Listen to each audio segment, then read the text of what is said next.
In the 2 decades since the Violence Against Women Act passed, and it passed on a very strong vote, a bipartisan vote here in the Senate, and then in the House at the time, incidents of domestic violence have fallen by more than half, by as much as 53%.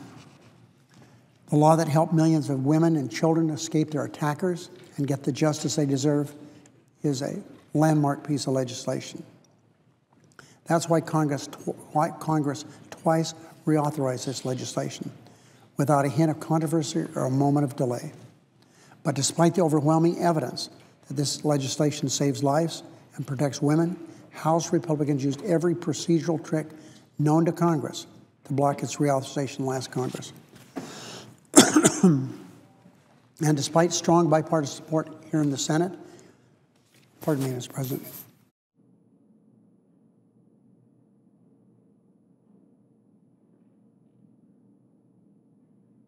But despite the overwhelming evidence that this legislation saves lives and protects women, House Republicans used every procedural trick to block its reauthorization last Congress.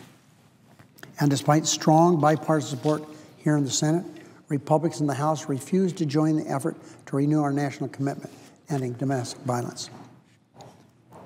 Allowing partisan delays to put women's lives at risk is simply shameful. If House Republicans believe domestic violence is no longer a problem in this country, they're wrong.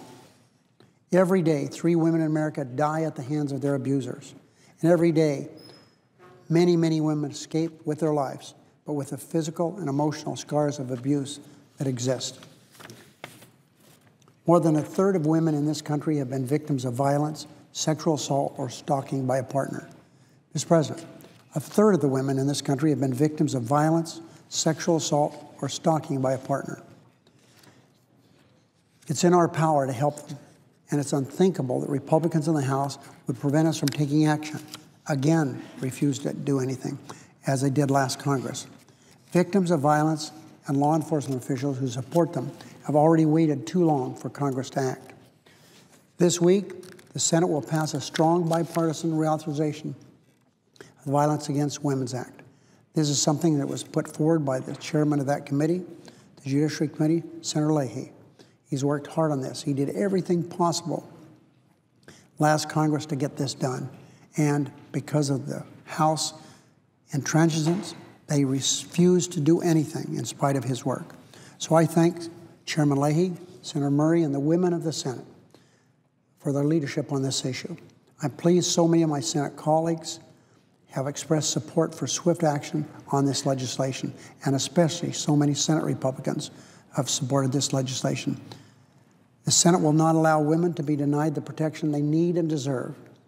We must ensure law enforcement has the means to stop these horrible crimes, and we must guarantee communities have the resources to support victims regardless of sexual orientation, immigration status, or where they live as they heal. Every victim of domestic violence deserves the same vigorous protections under the law. Because of the unique nature of the crime, combating domestic violence and protecting those affected also requires unique tools.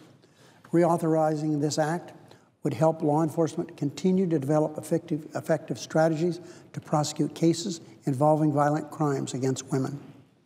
It would provide funding for shelters and transitional housing programs for victims of domestic violence and sexual assault, and